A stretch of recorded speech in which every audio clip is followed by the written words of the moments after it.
நமக்காக இசை நிகழ்ச்சி நடத்த இருக்கின்றார்கள்.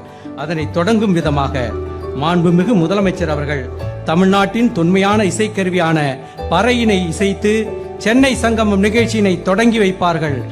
மாண்புமிகு முதலமைச்சர் அவர்களுடன் பத்மஸ்ரீ விருது பெற்ற வேலு ஆசான் அவர்களும் பறை இசைப்பார்கள்.